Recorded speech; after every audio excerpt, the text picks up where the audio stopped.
আসসালামু আলাইকুম সবাইকে স্বাগতম জানাচ্ছি আমাদের আজকের ভিডিওতে। আজকের ভিডিওটা শুরু করার আগে আমি একটু বলে রাখি যে আজকের ভিডিওটা আসলে কেন ইন্টারেস্টিং হতে যাচ্ছে। আজকের ভিডিওটার আসলে মেইন টপিকটা হচ্ছে এটা যে আসলে আমাদের মাদ্রাসা বোর্ড থেকে কিভাবে আসলে বুয়েটে চান্স পাওয়া যায়। সো দেখতে পাচ্ছ আমরা তোমাদের সামনে নিয়ে আসছি হচ্ছে শাহপুরানকে তোমরা চিনে থাকবা এজ এ ফিজিক্স ইনস্ট্রাক্টর হিসাবে। বাট নর্মালি ওর আরেকটা পরিচয় আছে, সেটা হচ্ছে সে পড়াশোনা করছে মাদ্রাসা বোর্ডে আর এখন পড়াশোনা করতেছে হচ্ছে বুয়েটে। সো এই ব্যাপারটা নিয়ে আসলে আমি নিজেও জানার চেষ্টা করবো, কারণ আমি নর্মালি বুয়েটে আসার আগে কখনো জানতাম না যে আসলে মাদ্রাসার মানুষজন আসলে বুয়েটে চান্স পায় বা বুয়েটে পড়তে পারে। সো এই ব্যাপারটা আসলে আমি একদম ডিটেল জানার চেষ্টা করবো, প্লাস হচ্ছে তোমাদের জন্য আসলে এই ভিডিওটা অনেক ইনফরমেটিভ হবে যে তোমরা আসলে এই ব্যাপারটা বুঝতে পারবে, ঠিক আছে? সো শাহপুরান, তুই যদি তোর ফুল পরিচয়টা যদি একটু দিতি। আচ্ছা, আসসালামু আলাইকুম, আশা করছি সবাই ভালো আছো। আমার নাম হচ্ছে মোহাম্মদ শাহপুরান, এখন বর্তমানে পড়াশোনা করছি বুয়েটের ত্রিপুলি ডিপার্টমেন্টে, ব্যাচ 23। তো আমার প্রিভিয়াস একাডেমিক হিস্ট্রি যদি বলতে চাই, আমি প্রথম থেকে একদম জীবনের শুরু থেকে মাদ্রাসা বোর্ডে পড়াশোনা করেছি বা মাদ্রাসা লাইনে পড়াশোনা করেছি। আমার পিএসসি মানে যেটাকে ইবতেদায়ী পরীক্ষা বলা হয়, জেএসসি যেটাকে জেডিসি বলা হয়, এসএসসি যেটা দাখিল, এবং এইচএসসি যেটা আলিম, প্রত্যেকটা পাবলিক পরীক্ষায় আমি আসলে পুরোপুরি মাদ্রাসা ব্যাকগ্রাউন্ড থেকে দেই। আমার আলিম দেওয়া হয়েছিল তামিল কামিল মাদ্রাসা থেকে, আর এর আগে দাখিল দেওয়া হয়েছিল আমার এলাকার একটা মাদ্রাসা থেকে। তো এই হচ্ছে আমার ওভারঅল পুরো মাদ্রাসার জার্নি আর কি, বা একাডেমিক জার্নি আর কি। আচ্ছা, বুঝলাম। সো এখন আমাকে তুই জাস্ট সিম্পলি আমাকে বল যে নর্মালি তো আমরা বুঝি যে মানে এসএসসির পাঠটুকুকে আমরা নর্মালি হচ্ছে দাখিল বলে, আর এইচএসসি এর পাঠটুকু হচ্ছে আলিম বলে।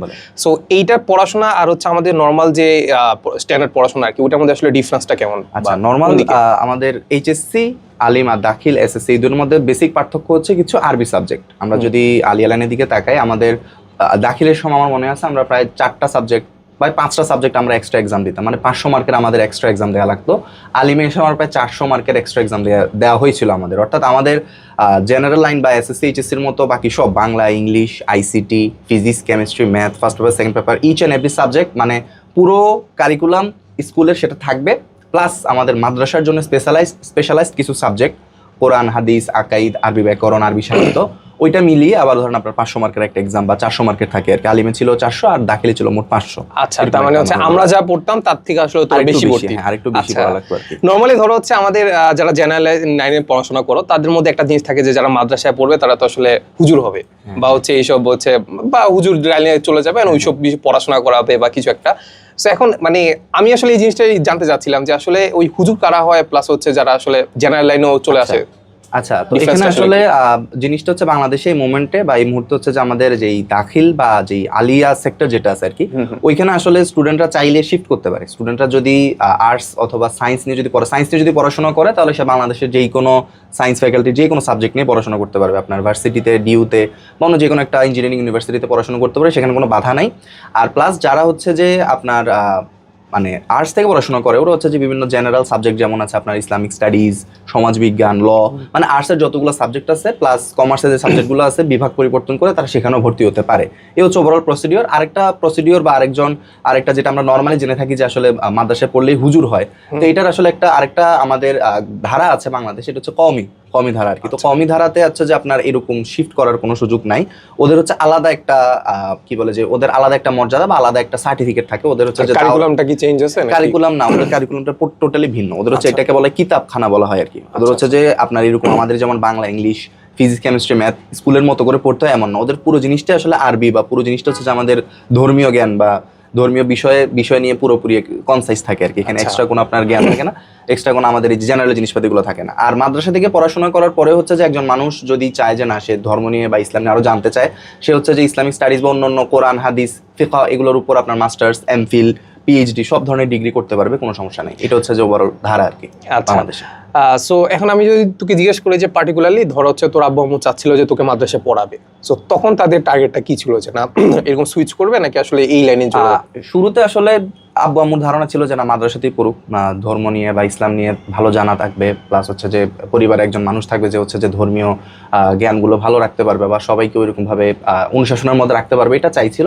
বাট পরবর্তীতে তারাই দেখতে পায় যে না, আমার মধ্যে হয়তো বা সেই গুণটা আছে। বা আমি যখন আস্তে আস্তে ইভলভ করতে থাকি, 6-7 এডুকেশন উঠি, যখন দেখি যে না সায়েন্সের বিষয়গুলোর প্রতি একটু আকর্ষণ আছে, তারপরে যখন আরেকটু ঘাটাঘাটি করতে থাকি, দেখি যে না আসলে মাদ্রাসা থেকে পড়লেও আসলে পড়া যায় বুয়েটে বা হচ্ছে যে মেডিকেলে ডাক্তারিতে পড়া যায়। ইভেনচুয়ালি মেডিকেলে কিন্তু অনেক মাদ্রাসার স্টুডেন্ট আছে, যদিও ইঞ্জিনিয়ারিং আসলে এখনো ওইরকম ভাবে ইভলভ হয় না, ওইরকম ভাবে আমরা আসলে জানি না, যে জন্য ভাই যেটা বললো যে আসলে ভাইও জানতো না বা বাংলাদেশে অনেক মানুষই জানে না আসলে যে ইঞ্জিনিয়ারিং আসলে এরকম ভাবে পড়ে। বাট মাদ্রাসা সেক্টরে কিন্তু অনেক স্টুডেন্ট, মানে মেডিকেলে কিন্তু মাদ্রাসা সেক্টরে অনেক স্টুডেন্ট, স্পেশালি যারা কোরআনে হাফেজ, অনেক স্টুডেন্ট আছে মেডিকেলে, বাট ইঞ্জিনিয়ারিং এ নাই।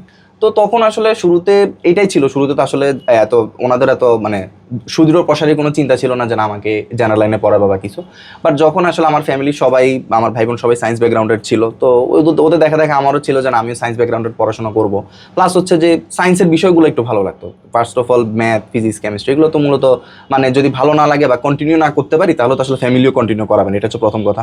তো ফ্যামিলি যখন দেখলো যে আমি কন্টিনিউ করতে পারতেছি, আমিও আগ্রহ দেখাচ্ছি, তো আমিও পরবর্তীতে চিন্তা করলাম যে না আমার উচিত আসলে যতটুকু আলিম পর্যন্ত থেকে যতটুকু শিখেছি সেটাকে পরবর্তী জীবনে ইমপ্লিমেন্ট করব, নিজের জীবনে, নিজের ধর্মীয় জীবনে, আমার পরিবারের জীবনে বা আমার আশেপাশের মানুষের জীবনে। প্লাস আমি চাই যে আসলে ওই জিনিসটা যাতে আমি আমার জেনারেল লাইন বা আমার যেই ইঞ্জিনিয়ারিং পড়াশোনা আছে সেখানেও যাতে আমি কিছুটা ইমপ্লিমেন্ট করতে পারি, যেটা ভবিষ্যতে মানুষও বুঝতে পারে বা বাংলাদেশের আসলে ওই যে গতানুগতিক যে ধারাটা আর কি, যে মাদ্রাসা পড়লে আসলে মসজিদ পর্যন্তই যাওয়া যায়, অন্য কোথাও যাওয়া যায় না, ওই ধারণাটা ভাঙারও আসলে একটা ইচ্ছা ছিল আর কি, যার জন্য আসলে এতটুকু আগানো বা পরবর্তীতে নিজের চেষ্টায় প্লাস পরিবারের সাহায্যে এতটুকু। আচ্ছা, সো নর্মালি ধরো আমাদের স্কুল লেভেলে যেমন হয় যে আমরা নিজেরাই আলোচনা করি যে আসলে কে ডাক্তার হইতে চায়, কে মেডিকেলে পড়তে চায়, এইসব নিয়ে আলোচনা করে থাকি। স্কুল লেভেলে থেকে মোটামুটি আসলে একটু হলেও ধারণা থাকে। সো তোদের লেভেলে আসলে কি এরকম আলোচনা কেমন হইতো, নাকি আসলে যে অন্য জায়গায় যাইতো তাকে আমরা এক্সেপশন হিসেবে ধরে রাখতো? না, এটা আসলে ঠিক যে আপনার মাদ্রাসা লাইনে এখনো বাংলাদেশে আমি বলবো স্পেশালি পেরিফেরির দিকে বা গ্রামের দিকে যে মাদ্রাসাগুলো থাকে বা একটু শহরের বাইরে যে মাদ্রাসাগুলো থাকে ওদের ক্ষেত্রে আসলে এত আলোচনা আসলে হয় না অনেস্টলি। আপনার যে এই যে কে মাদ্রাসা ডাক্তারি পড়বে, ইঞ্জিনিয়ারিং করবে, এটা আসলেই হয় না মাদ্রাসাতে, এটা আমি নিজে চোখে দেখেছি। তো ওই ক্ষেত্রে আসলে এটাকে এক্সেপশনালি ধরা হয়, এক্সেপশনাল ধরা হয়। ইভেনচুয়ালি আমি অনেক এমন অনেক সিচুয়েশন ফেস করতে হয়েছে যেখানে আসলে আমি প্রপার গাইডেন্স পাই না। যেমন আমি যদি বলি আমি অলিম্পিয়াড স্টার্ট করছি ইন্টারমিডিয়েট ওঠার আগে, যেখানে অলিম্পিয়াড একটা স্টুডেন্ট 6-7 থেকে দিতে পারতো, তো আমি তো জানতাম না। তো যার জন্য দেখা গেছে যে আমি অলিম্পিয়াডে পুরোপুরি একদম 6 থেকে শুরু করতে পারিনি। তারপরে ইন্টারমিডিয়েটে যখন আইসে শুরু করছি ফার্স্ট রাউন্ডে ফার্স্ট বারে হচ্ছে যে আমি ন্যাশনাল পর্যন্ত গেছি। তো পরে চিন্তা করলাম যদি আমি এর আগে থেকে ওরকম একটা এনভায়রনমেন্টে থাকতাম বা যেখানে সবাই আসলে অলিম্পিয়াড নিয়ে কথা বলতেছে, সবাই হচ্ছে যে ডাক্তার ইঞ্জিনিয়ারিং নিয়ে কথা বলতেছে, হয়তো নিজেকে আরেকটু ইমপ্রুভ করতে পারতাম। তো ওইটা হয় না, এটা আমি দেখছি যে নিজের চোখেই যে বাংলাদেশে আসলে এখনো এটা আসলে ওইরকম ভাবে প্রচলিত না মাদ্রাসায় জিনিসটা আর কি। হ্যাঁ, তো তাহলে তোর স্কুল লেভেলের পড়াশোনাটা কেমন ছিল আসলে? মানে আমরা যদি বলি তাহলে এখানে তো দুইটা ভাগ ছিল, একটা হচ্ছে তোর মাদ্রাসার পার্টটুকু আর একটা হচ্ছে তোর স্কুল লেভেলে যে নর্মাল কারিকুলাম আর কি। তো এখন হয়তো বা স্যাররা আসলে কোন দিকে ফোকাস করতে আমি জানি না, বাট ওই স্ট্রাগলটা কেমন ছিল আসলে? আচ্ছা, ওইটার ক্ষেত্রে আসলে আমি যখন শুরুতে যে মাদ্রাসায় পড়তাম, যে আপনার কিন্ডারগার্টেন মাদ্রাসা একটা ছিল, তো ওইখানে আসলে ওনাদের আরবি পড়ানোটা অনেক ভালো ছিল। আচ্ছা, আমি তখন থেকে ওই ছোটবেলা থেকে আরবি পড়তে পড়তে পড়তে পড়তে ওইখানের ব্যাকরণটা বুঝার কারণে ওইটার বেসিকটাও ভালো ছিল মোটামুটি। প্লাস বাসায় আম্মু একজন শিক্ষক সবসময় রাখতো, আমার জন্য মাদ্রাসা লাইনের একজন শিক্ষক সবসময় রাখতো, ওনার কাছে সবসময় পড়তাম, যার কারণ হচ্ছে যে ওই জিনিসটার ধারণা কখনো হাত থেকে ছুটে নেয়, মানে ব্রেন থেকে বের হয় নাই।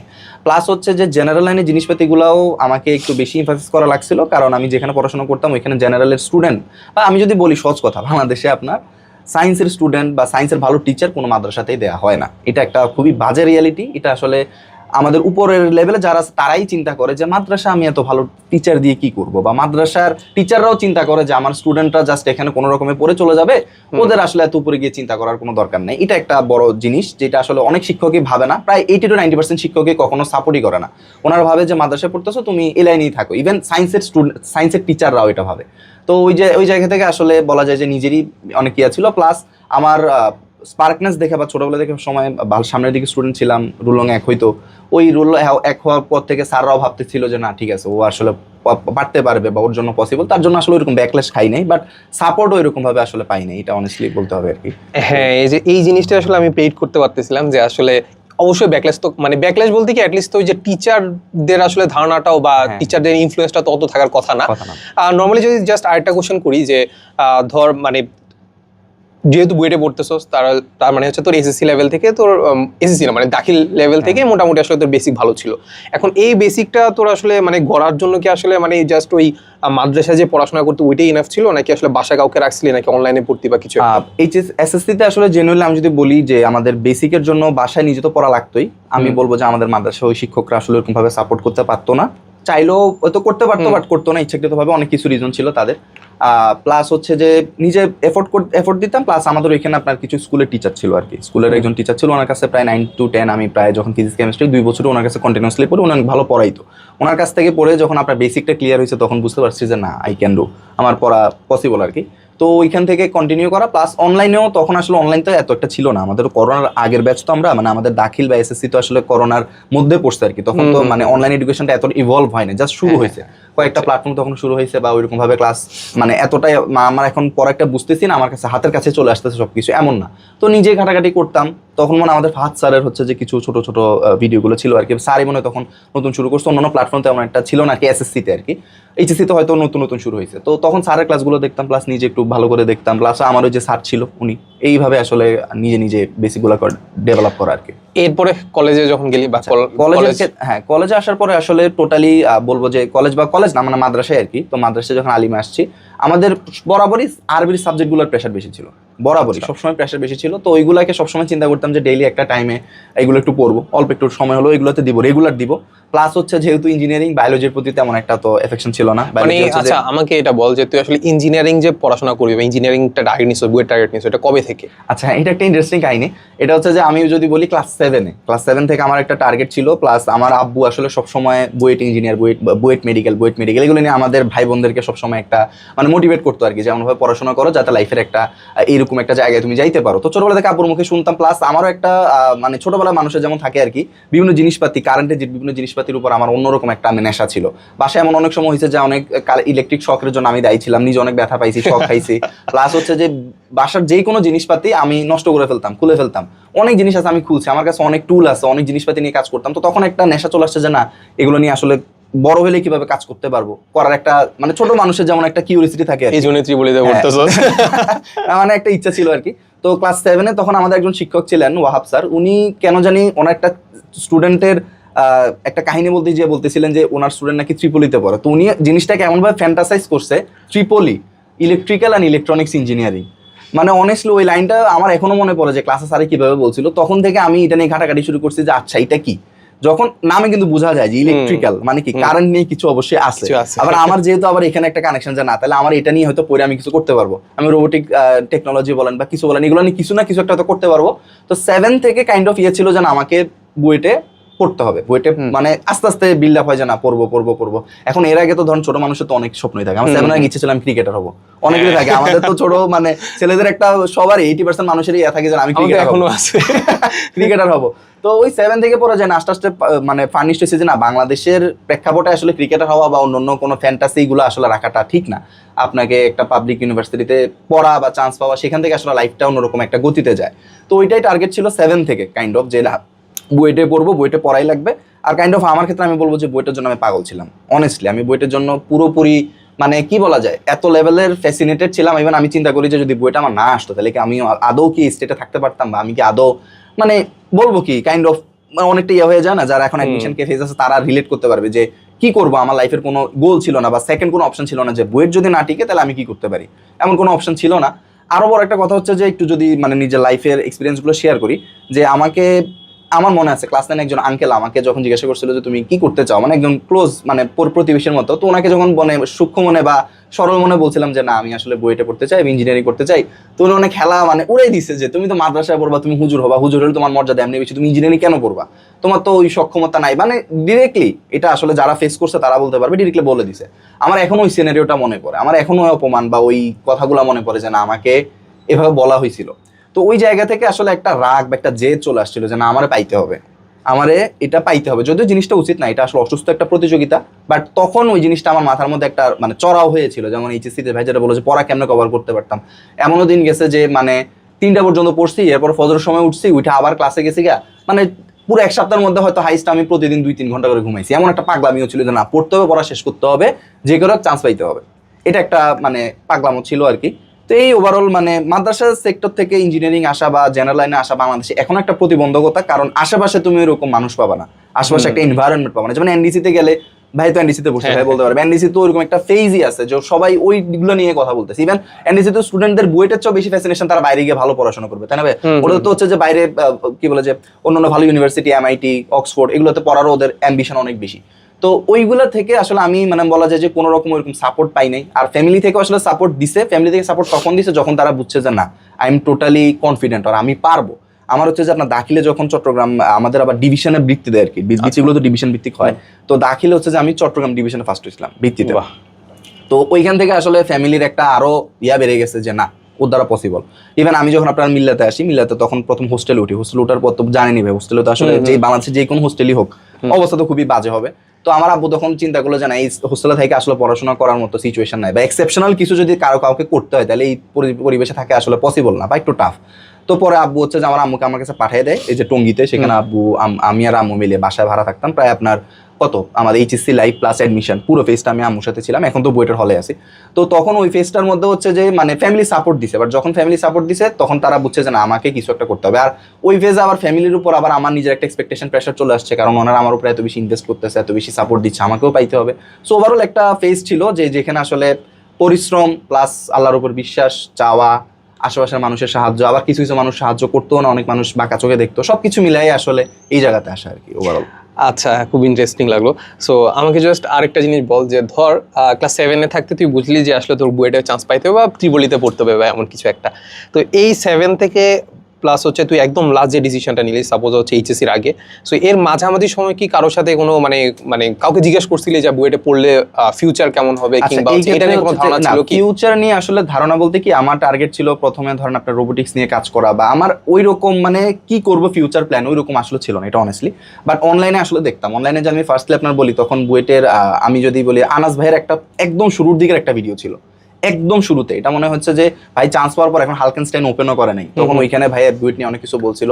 প্লাস হচ্ছে যে চমক ভাইয়ের কিছু ভিডিও দেখতাম, তো হচ্ছে যে ইঞ্জিনিয়ারিং তো আসলে তখনও এরকম ভাবে বোঝা সম্ভব ছিল না যে আমি আসলে ক্যারিয়ার গোল কি করবো, বা তখন এখন যেমন সবাই ক্যারিয়ার গাইডলাইন দিচ্ছে, সবকিছু রিসোর্স অ্যাভেলেবল, তখন এতটা রিসোর্স অ্যাভেলেবল ছিল না। বাট ইচ্ছা ছিল যে না ইঞ্জিনিয়ার হবো, কিছু একটা বানাবো, নতুন কিছু একটা তৈরি করবো, নতুন কিছু একটা নিয়ে কাজ করব, এটা থেকে আসলে আশা আর কি। আরো বড় কথা ছিল যে আসলে এক প্রকার জেদ জমে গেছিল, যে আশেপাশের মানুষ বলতেছে যে হবে না।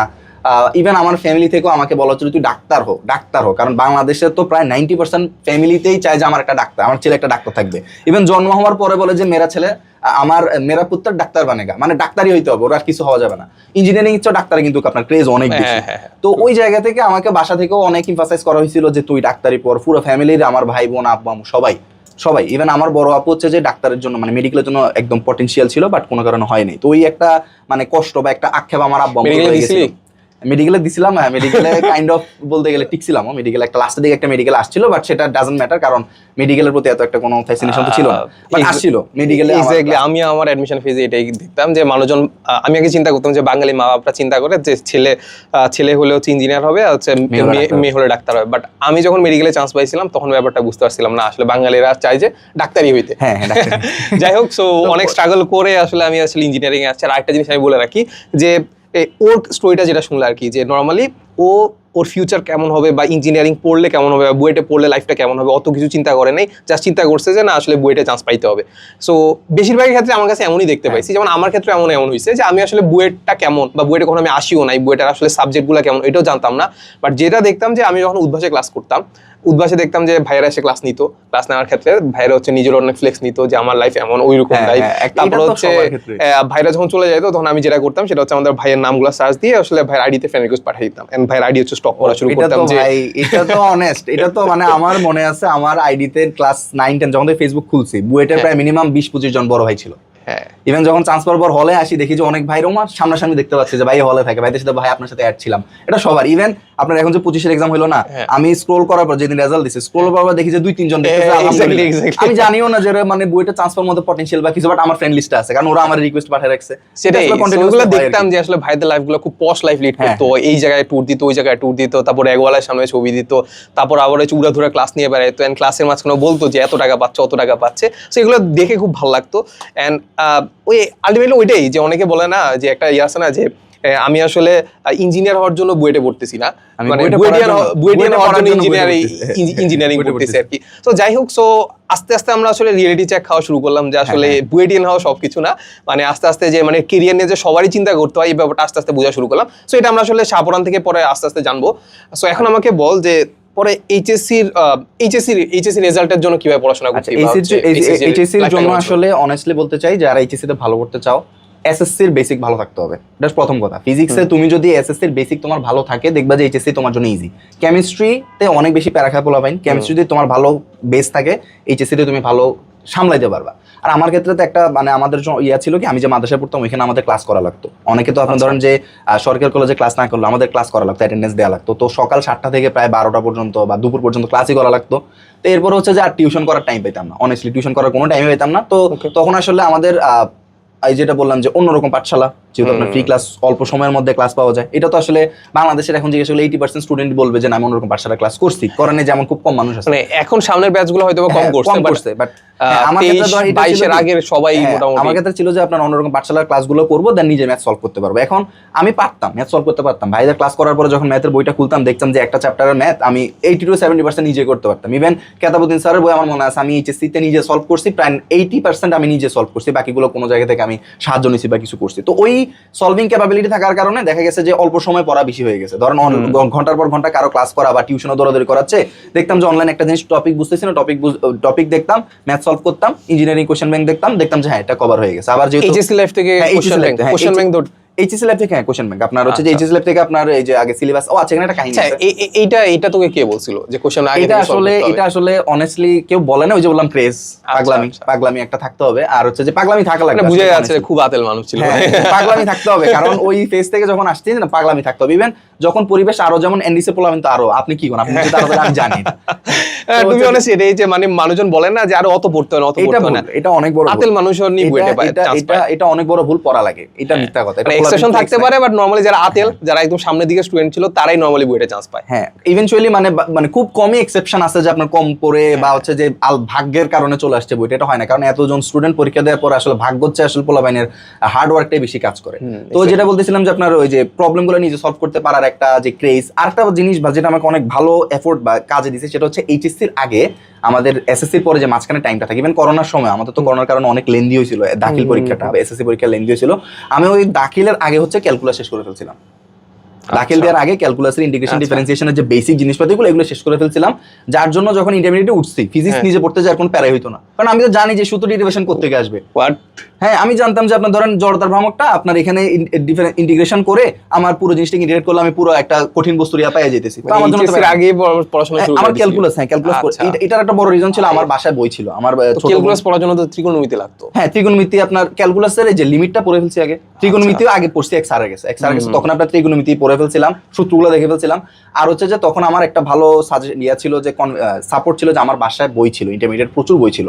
একটা মানে ইন্টারমিডিয়েটের বইগুলো পড়ার মতো ওইটা যেন আমার কাছে গল্পের বই মনে হইতো, যে আমার মনে হচ্ছে নতুন কিছু দেখি, অন্তরীকরণ যোগজীকরণ নামগুলো কি ফ্যাসিনেটিং শোনাইতেছে, কি কে জানি আছে। তো ঘাড়াঘাড়ি করতে করতে ওই যে অন্যরকম পাঠশালার ক্লাস প্লাস ওইখানে আমার কিছু স্যারদের কাছেও মাঝে মাঝে যাইতাম, তখন তো অফলাইন ছিল, যাইতাম ওদের কাছে যাই কোর্স শেষ করতাম। সব থেকে বড় জিনিসটা যেটা ছিল যে আমার ওই যে একটা পাগলামো যে জানবো ক্লাস শেষ করতে হবে, ভালো করতে হবে, ওই দুটোর কম্বিনেশনে দেখা গেছে যে অনেক কিছু শেষ হয়ে গেছে। আমার মনে আছে আমি রাস্তায় হাঁটতেছি, আমি ক্যালকুলাস কেমনে কেমনে প্রয়োগ হয়, কিভাবে আমি ক্যালকুলাস কেন ইউজ করতেছি, আমি নিজের মতো করে অনেক স্টেটমেন্ট বানাইতেছি। আবার আমি ধরেন কোন একটা টপিক পড়তেছি না, কেমিস্ট্রি একটা টপিক সংকরণ পড়তেছি, পড়ার পরে ধরেন আমার রুমে কেউ নাই, আমি ভাবতেছি যে আমি কাউকে বুঝাইতেছি। এটা করে করে দেখা যায় যে আমি মানে মনে হচ্ছে যে আমি কাউকে পড়াইতেছি, but at the end of the day আমার মাইন্ডের মধ্যে পড়াটাও খুব সুন্দরভাবে গোছায় যাচ্ছে।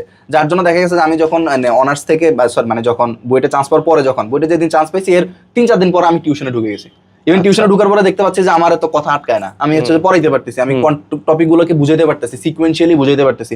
তো এটা একটা ভালো দিক ছিল, মানে মধ্যে কথা নিজে পড়ছি। আমার একটা মানে এইচএসসি স্টুডেন্টদের যে একটা থাকে যে না আমি সব কিছু কেউ পড়াই দিবে, কেউ শেষ করাই দিবে, এই মেন্টালিটি থাকলে আসলে এইচএসসি ভালো করা পসিবল, অনেক ক্ষেত্রে অ্যাডমিশনও ভালো করা পসিবল, বাট ব্রড কেসে একদম টপ লেভেলে ভালো করতে হলে এটা কখনোই তোমাকে সাহায্য করবে না।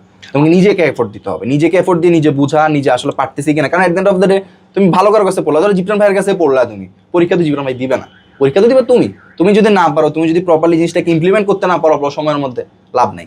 আর একটা জিনিস হচ্ছে যে আমার প্র্যাকটিসের ক্ষেত্রে যেটা করতাম আপনার বুয়েটের জন্য, আমার মনে আছে আমি এইচএসসিতে কোনো ম্যাথ আমি একটা পুরো ফুল পেজ লাগিয়ে সলভ করতাম না, একটা পেজের মধ্যে মিনিমাম 10-12টা ম্যাথ করতাম। ইভেন ইন্টিগ্রেশনের ম্যাথগুলো আমি হচ্ছে যে ছোট ছোট করে করে লাইন স্কিপ করে করে করে প্র্যাকটিস করতাম, আমার বাসায় এখনো খাতা আছে। তো ওইটা একটা আমাকে অনেক বড় হেল্প দিছে। এটা আনার একটা রিজন ছিল যে আমি এনডিসিতে কিন্তু চান্স পেয়েছিলাম, আমি এনডিসিতে রিটেনে চান্স পেয়েছিলাম, বাট আমি ভাইবা দেই নাই। তখন আমার একটা টার্গেট ছিল যে আমি মাদ্রাসায় পড়ে, আমাদের সময় রিটেন আর ভাইবে দুইটাই হয়েছিল, আমরা 2021 সালে 22 শুরুতে 21 আর কি। হ্যাঁ, তো আমার ইয়ে ছিল যে আমি মাদ্রাসায় পড়বো, আসলে কলেজে যাওয়ার আসলে ইচ্ছা ছিল না। তখন একটা আধ্যাত্মিকতা কাজ করছে যে না মাদ্রাসায় পড়ে আরো কিছু জিনিস জানি, ধর্ম নিয়ে, কোরআন হাদিস আরো কিছু জিনিস নিয়ে জানি, তারপর হচ্ছে যে যদি আল্লাহ আমাকে সেই সক্ষমতা দেয়, আমি যদি সেই চেষ্টা করি আমি যাইতে পারবো। মানে আমাকে অনেক মানুষ বলছে তুমি যদি ভালো করতে চাও তাহলে কলেজে যাও, তুমি যদি আসলে জেনারেল লাইনে কিছু করতে চাও, বুয়েটে পড়তে চাও, মেডিকেলে পড়তে চাও, মাদ্রাসা ছাড়ো, কলেজে যাও। তো তখন ওই জিনিসগুলো আবার আমাকে একটা মানে মানে কাইন্ড অফ চ্যালেঞ্জ করার মতো হয়ে গেল না, যে তুমি পারবা না, তুমি মাদ্রাসা থেকে পারবা না। তখন একটা রাগ জমে গেছে যে না, পারতেই হবে। অনেক মানুষ এমনি বলছে আমাকে, যারা শুভাকাঙ্ক্ষী ছিল আমার। তো তখন থেকে একটা মানে চলে আসছে। তো এনডিসিতে তো তখন পড়া হয়নি। তো আমি বলবো না যে এনডিসি আসলে খারাপ না ভালো, এনডিসি আসলে সবাই জানে যে এনডিসি টপ নচ বাংলাদেশের কলেজ হিসেবে। তো এনডিসির একটা কাজ হয় যে ভাইরা যে কুইজ দেন আপনারা, হ্যাঁ উইকে 2টা কুইজ। ওই কুইজটার কারণে কিন্তু স্টুডেন্টরা আসলে অ্যাডমিশন ফেজে গেলে তাদের কোনো ভয়ই কাজ করে না। তারা আসলে মনে হয় যে না এতদিন একটা পুকুরে প্রতিদিন সাঁতারের প্র্যাকটিস করে আসছে, এখন ওরা একটা কম্পিটিশনে নামতেছে, তো ওরাও তো অবশ্যই ভালো করবে। তো আমি চিন্তা করতাম যে আমার যেহেতু এই কুইজ দেওয়ার কোনো সুযোগ নাই, আমি নিজেকে সেই ফেজে নিয়ে যাই। আমি নিজে ওইভাবে ফেজে নিয়ে যাই যে 3 মিনিটের মধ্যে ম্যাথটা সলভ করতে পারি কিনা, অল্প জায়গার মধ্যে সলভ করতে পারি কিনা। সামনে সবসময় একটা ঘড়ি থাকতো যে ম্যাথগুলো আমি অল্প টাইমের মধ্যে সলভ করতে পারি কিনা, আর ওই যে ছোট জায়গার মধ্যে শেষ করা যায় কিনা। এটা নিজের মধ্যে থেকে নিজে একটা চলে আসছে যে না, করতে হবে। কন্টিনিউয়াস প্র্যাকটিসটা এইভাবে করতাম, যার কারণে দেখা গেছে যখন উদ্বাসে প্রথম আপনার উইকলিগুলো দেওয়া শুরু করি, যে আমার কাছে কোনো প্রবলেম হয় না। বাট অন্যান্য অনেক কলেজ থেকে বা ঢাকার বাইরে থেকে যারা আসছে, আমি তো ফার্মগেট কোচিং করছিলাম, অনেক বাইরের স্টুডেন্ট ছিল, তো অনেককে দেখতাম যে তারা আসলে শেষ করতে পারতো না, ওরা মানে নার্ভাস হয়ে যেত। বাট আমার ক্ষেত্রে এই জিনিসটা কাজ করতো না। আমি দেখতাম যে না, আমি শেষ করে আসতে পারতাম, বাট ক্যালকুলেশন মিস্টেক বা অনেক হাবি যাবে জিনিসপত্র এগুলো তো থাকবেই। তো এই হচ্ছে ওভারঅল জার্নিটা আর কি, যে কাইন্ড অফ বলা যায় যে খুঁজে বের করা জিনিসপাতিগুলো, প্লাস অলিম্পিয়াড বা কম্পিটিশন করার জন্য স্টুডেন্ট পাওয়া, এইরকম মানে চলতে থাকে আর কি নিজের সাথে নিজের। ধর এইচএসসি লাইফে থাকতে তুই মোটামুটি আসলে বুয়েটের জন্য ভালোই পাগল ছিলে, বুয়েটের জন্য ভালো করে পড়াশোনা করতেছিলে। এখন তোর ফ্রেন্ড সার্কেলের মাঝখানে এমন কেউ ছিল কি যার সাথে তুই যোগাযোগ করতি না? কেমন ছিল যে না আসলে আমি পড়বো কিন্তু বলবো না? এটা আসলে না এমন না। আমি আপনার বলি, আমি মিল্লাতে যখন গেছিলাম, মিল্লাতে একটা ইন্টারেস্টিং কাহিনী হচ্ছে। মিল্লাতে আপনার মানে ফার্স্ট সেমিস্টারে কেউ আসলে আপনার মানে পাস করারই টাফ হয়ে যায়। ওদের এক্সাম সিস্টেম প্লাস ওই যে ডিস্টেন্স করে বসানো, একটা বেঞ্চে একজন, একটা বেঞ্চের সাথে আরেকটা বেঞ্চের মাঝখানে অনেক ফাঁকা, তো পোলাপাইন বেশিরভাগ এটা 80 থেকে 90% স্টুডেন্ট ফেইলই করে।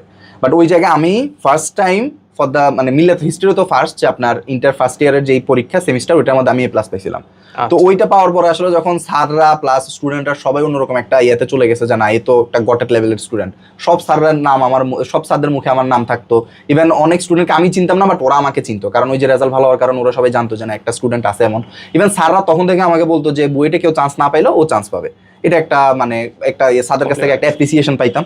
তো তখন দেখা গেছে আসলে ওই মিল্লাতে আসলে আমি ওই রকম ভাবে কাউকে পাই নাই যে ধরেন আমাকে আমার মতো করে আইসা বা আমার সাথে কম্পিট করে আমাকে বোঝাবে যে না, তুমি এটা পারো না, বা আমার ক্যাপাবিলিটি বুঝাতে পারবে। তো দেখা গেছে ওইখানে কাইন্ড অফ আমি সুপ্রিম একটা পর্যায়ে ছিলাম। সবাই ভাবতো যে না, ইভেন আমার তো মাদ্রাসা বোর্ডে ফার্স্ট ছিলাম আমি, তো ওইটা আসলে সবাই যে আলিমে মানে আমাদের নরমালি এইচএসসি যেটাকে বলে আর কি, এইচএসসি তে ফার্স্ট আলিমে পুরো মাদ্রাসা বোর্ডে ফার্স্ট ছিলাম। আবার আপনার পিসিএম এ ছিল আমার প্রায় 99.8% এরকম কাইন্ড অফ মার্ক ছিল আর কি। ম্যাথে 200, কেমিস্ট্রিতে 198 এরকম করে মার্ক ছিল। তো ওইরকম একটা পর্যায়ে থাকার কারণে কেউ আসলে ওইরকম ভাবে ফাইট দেওয়ার মতো থাকতো না। বাট আমি ট্রাই করতাম ফাইট নেওয়ার জন্য, যার জন্য যে আপনার অলিম্পিয়াড দেয়া, এই বিভিন্ন জায়গায় পরীক্ষা দেয়া, তারপর বিভিন্ন জায়গায় পটেনশিয়াল এক্সামগুলো দেয়া, তো দিতাম সব জায়গায় দেওয়ার পরে। বাট ওইরকম আসলে সাপোর্ট পাইতাম না, বরঞ্চ স্টুডেন্টরা ওদেরকে প্রয়োজন। আমি যখন ইন্টারমিডিয়েটে ছিলাম তখন থেকে আমি ওদেরকে বুঝাই দিতাম, কোনো একটা টপিক ওরা না বুঝলে আমাকে বলতো যে সাপোরান একটু দেখাই দাও, ওদেরকে আমি বুঝাই দিতাম। ইভেনচুয়ালি ওরা বলতো যে ভাই স্যার থেকে তো তুমি ভালো বুঝাতে পারতেছো। ইভেন আমার একটা পেজও ছিল আপনার, তখন একদম শুরুতে খুলছিলাম, বিউটি অফ সায়েন্স। ওইখানে আমি প্রথম ক্যালকুলাসের যে ধারণা নিয়ে আমার ইন্টারমিডিয়েট মানে 2023 সালের শুরুতে একটা নিয়ে বানাইছিলাম। সবাই তখন আরো পঞ্চমুখ যে এত সুন্দর ভালো বুঝাইতেছে, কোনো টিচারও তো এত ভালো বুঝায় না। তো তখন থেকে একটা মানে চলে আসে যে না, আশেপাশে তেমন কেউ ছিল না। বাট তখন নিজের চেষ্টা করতাম আর কি, নিজেই অনলাইনে যেহেতু ঘাটাঘাটি করতাম ওইখানে। আচ্ছা, তো মাদ্রাসা বোর্ডের স্টুডেন্ট সংখ্যা কেমন? মাদ্রাসা বোর্ডে প্রায় আছে আপনার এইচএসসি তে প্রায় 5-6 লাখের মতো থাকবে। 5-6 লাখের মাঝখানে যদি ফার্স্ট ছিলি নাকি?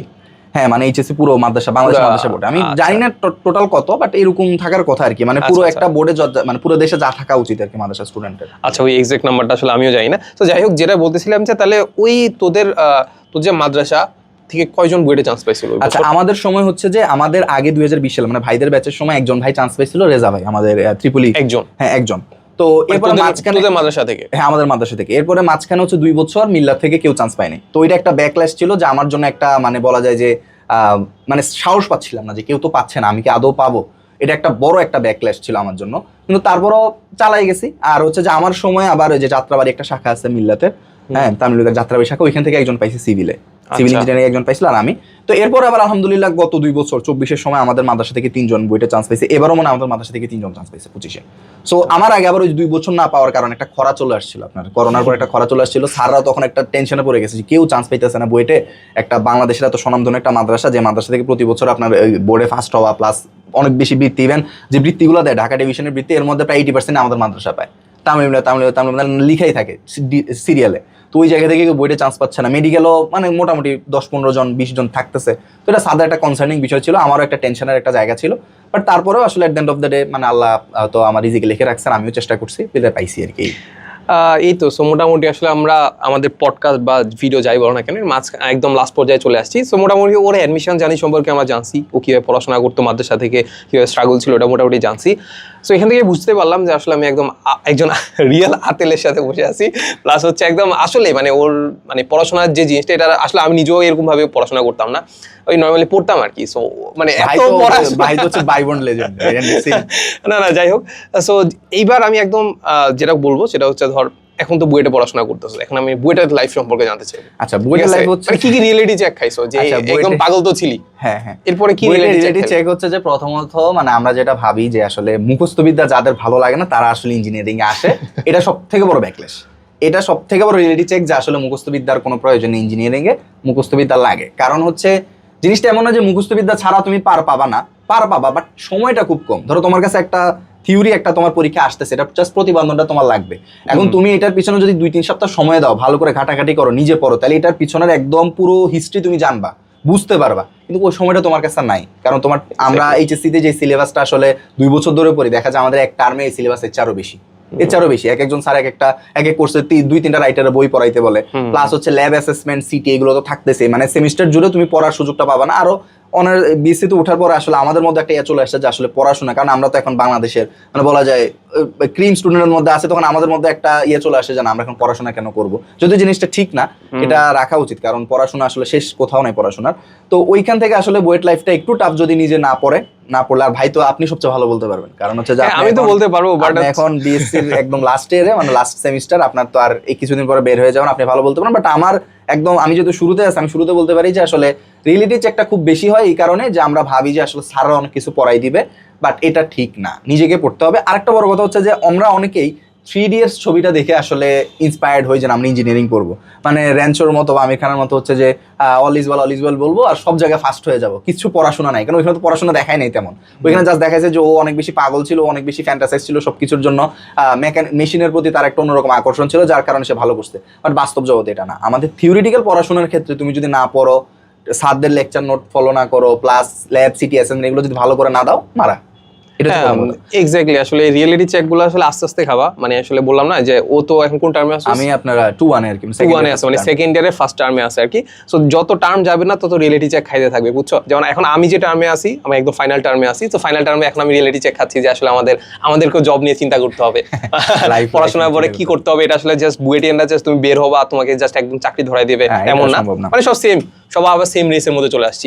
সো এইটা রিয়েলিটি চেক। একটা জিনিস হচ্ছে যে বুয়েটের সবথেকে বড় জিনিস আমি যেটা ফিল করি যে বুয়েটের আশেপাশের মানুষজন অনেক ভালো। অনেস্টলি বুয়েটের সিনিয়র থেকে শুরু করে আশেপাশের পরিবেশ অনেক ভালো। এটা আসলে বাংলাদেশের অন্যান্য ভার্সিটি থেকে আমি যদি তুলনা করি, আমি যখন শুরুতে আসছি, কারণ একটা মানুষ যদি আপনার নিজের 20 বছর পর্যন্ত যদি ফ্যামিলির সাথে থাকে, হঠাৎ করে যখন সে ফ্যামিলিকে ছেড়ে আসবে, তার জন্য কিন্তু টাফ, মানায় না। বাট ওই পজিশন আমি নিজে ফেস করছি যে বুয়েটের সিনিয়ররা অনেক বেশি পরিমাণে হেল্পফুল।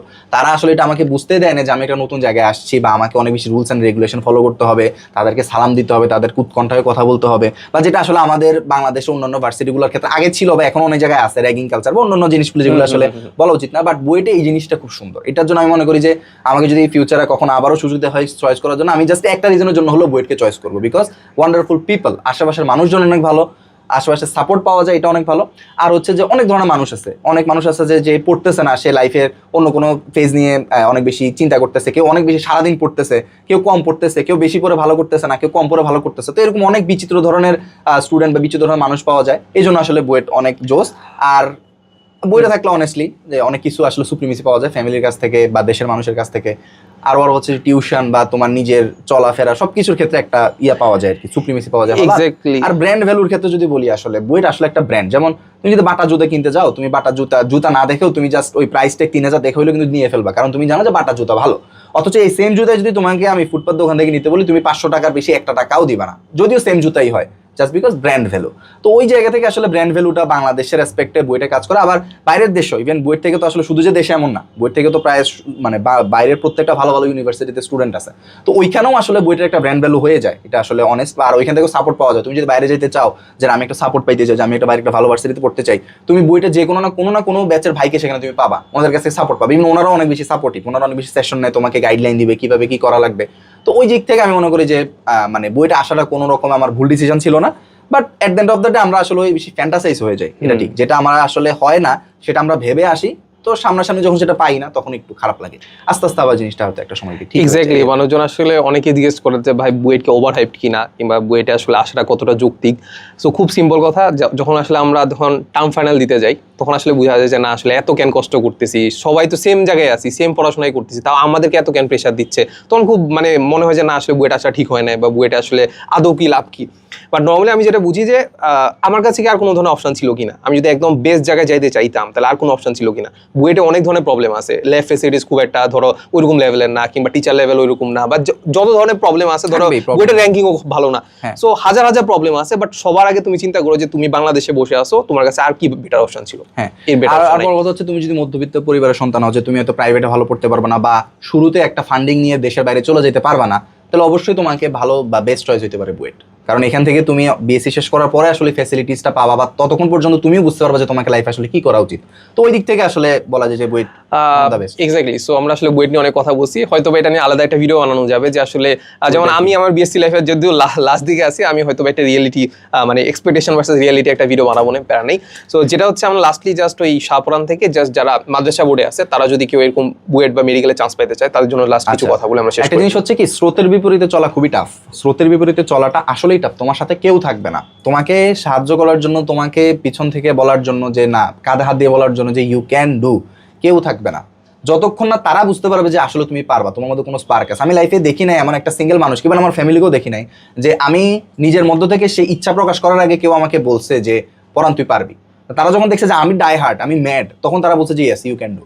সো লাইফে এই জিনিসটা তুমি কোনো দিকে তাকাইও না যে কেউ তোমাকে সাপোর্ট করবে, কেউ তোমাকে বলবে, বরঞ্চ তোমাকে অপমান করবে, বরঞ্চ তোমাকে বলবে যে তোমার দ্বারা হবে না, পসিবল না, মাদ্রাসায় পড়তেছো। মাদ্রাসার স্টুডেন্টদেরকে আমি সব জায়গায়, ইভেন আমি তো আপনার শুধু আপনি মানে আতেল তো আসলে ইন্টারমিডিয়েটে ছিলাম কারণ বুয়েট পাওয়ার জন্য, বাট এর আগে আমি অনেক এক্সট্রা কারিকুলার অ্যাক্টিভিটিসে ছিলাম 6 থেকে 10, অনেক জায়গায় আপনার জেলা পর্যায়ে, বিভাগ পর্যায়ে গেছি। আমি অনেক সৃজনশীল মেধা অন্বেষণ প্রতিযোগিতা আমি 2019 সালে বিভাগ পর্যায়ে পর্যন্ত ছিলাম, প্রাইজ পাইছিয়া ছিলাম। তো তখনও দেখতাম যে আসলে মাদ্রাসার স্টুডেন্টদেরকে আশেপাশের মানুষজন অন্যরকম একটা নজরে দেখে। এটা খুবই পেইনফুল যে তারা মনে করে যে এ একটা মানুষও পারবে না, অথচ ব্রেইন কিন্তু তার সেম, অথচ আমরা কিন্তু আরো বেশি পড়ে আসতেছি। আমাকে যদি এখন কোথাও বসতে বলা হয়, আমি কোন একটা জিনিসের যেমন একটা বাংলা উদ্ধৃতি দিতে পারবো, আমি চাইলে আরবি উদ্ধৃতি দিতে পারবো, আমি কোরআন থেকে রেফারেন্স দিতে পারবো, হাদিস থেকে রেফারেন্স দিতে পারবো, অন্যরা কিন্তু চাইলেও সেটা দিতে পারবে না। এই জিনিসটা আসলে মানুষ বুঝতে চায় না। তো ওইখান থেকে যদি তোমাকে আগাইতে হয়, স্রোতের বিপরীতে হাঁটতে হলে অনেক বেশি কষ্ট। স্রোতের বিপরীতে সাঁতার কাটা যেমন কঠিন, তোমাকে ওই বিপরীতে চলাটাও খুব কঠিন। একা চলতে হবে, উপরে এক আল্লাহ আছে, তুমি নিচে আছো, তুমি নিজের চেষ্টা চালায় যাবা। তুমি যদি চেষ্টা কন্টিনিউস করতে থাকো, দেখবা যে আল্লাহ তাআলাই তোমাকে তোমার আশেপাশে কিছু সাপোর্ট দিয়ে দিবে, কিছু মানুষ, কিছু শিক্ষক, কিছু বন্ধু, কিছু তোমার ফ্যামিলি, সবাই আস্তে আস্তে তোমাকে সাপোর্ট করবে। ওই সাপোর্টে তুমি আবার তখন আগাইতে পারবা। বাট ওই একই কথা, ইচ্ছা শক্তি নিজের কাছে, চেষ্টা নিজের কাছে, সবকিছু তোমার নিজের কাছে, কেউ তোমাকে ধরে দিবে না, কেউ দিবে না, ইভেন কেউ না। অনলাইনে যে কোনো প্ল্যাটফর্ম বলো, ভাইয়া বলো, টিচার বলো, কেউ না, ইভেন কারণ সবার তো সময়টা নাই, সবাইকে তোমার পিছনে ফাও সময় দিবে। তুমি যখন ওই রকম মানে স্পটলাইট দেখাবা, তখন মানুষ ভাববে যে ইয়েস ইউ ক্যান ডু, তখন মানুষ তোমাকে সাপোর্ট করবে। আর ওই স্পটলাইট আনা পর্যন্ত তোমাকে অবশ্যই নিজেকে এফোর্ট দিতে হবে। আর বাংলাদেশের রেসপেক্টে আসলে মাদ্রাসা থেকে আসলে একটু টাফ, বিকজ আরবি সাবজেক্টগুলোর একটু প্রেশার বেশি থাকে। তো সাজেস্ট করবো যে যদি কেউ মাদ্রাসা থেকে এখন এইচএসসি থেকে বা আলিম থেকে যদি বইটা আসতে চাও, বা ইঞ্জিনিয়ারিং, মেডিকেল, ভার্সিটি, যেখানে আরবি সাবজেক্টগুলো একটু প্রতিদিন পড়ো, একটু একটু করে পড়ো, যাতে প্রেশার না হয়। প্রেশার হয়ে গেলে আসলে সমস্যা। আর রেগুলার পড়াশোনা করতে হবে, আর ডাই হার্ট হইতে হবে। কোনো একটা কিছু পাইতে হলে বাংলাদেশের মতো একটা জায়গায়, যেখানে একটা সিটের পিছনে আপনার হচ্ছে হাজার হাজার মানুষ লড়াই করতেছে, বুয়েটে চান্স পায় মাত্র 0.01% স্টুডেন্ট, মানে অ্যাপ্লিকেন্টের হিসেবে চিন্তা করলে আর কি। তো ওই জায়গাতে তুমি যদি ডাই হার্ট না হও, নিজের সর্বস্বটুকু ত্যাগ করার মতো যদি চিন্তা ভাবনা তোমার না থাকে, তুমি যদি ওইরকম ভাইজের বলে আতেল ওইরকম যদি না হও, অনেস্টলি আসলে সম্ভব না। যে যত কথাই বলো, এটা পসিবল না। বুয়েটের মতো জায়গায় আসলে আসা, ওই আতেল না হইলে বা নিজের মতো মানে পাগলামি না থাকলে আসলে সম্ভব না, এই আর কি। এক্স্যাক্টলি। সো মোটামুটি আই গেস সবকিছু ধারণাই পাইছো যে আজকে আমাদের পডকাস্টে আমরা যা নিয়ে আলোচনা করলাম আর কি। সো ধন্যবাদ শাহপুরানকে, আর ধন্যবাদ তোমাদেরকেও যারা যারা একদম লাস্ট পর্যন্ত দেখছো। এর পাশাপাশি তোমরা যদি মাদ্রাসা বোর্ড নিয়ে বা কিংবা হচ্ছে একদম বুয়েটের পড়া নিয়ে কেউ যদি কোনো অন্য কিছু জানতে চাও তাহলে একটু কমেন্টে জানাতে পারো। আর ইনশাল্লাহ এরকম আমরা আরও অনেক ভিডিও নিয়ে হাজির হব। সো দেখা হবে নেক্সট কোনো ভিডিওতে। আসসালামু আলাইকুম সবাইকে। আসসালামু আলাইকুম।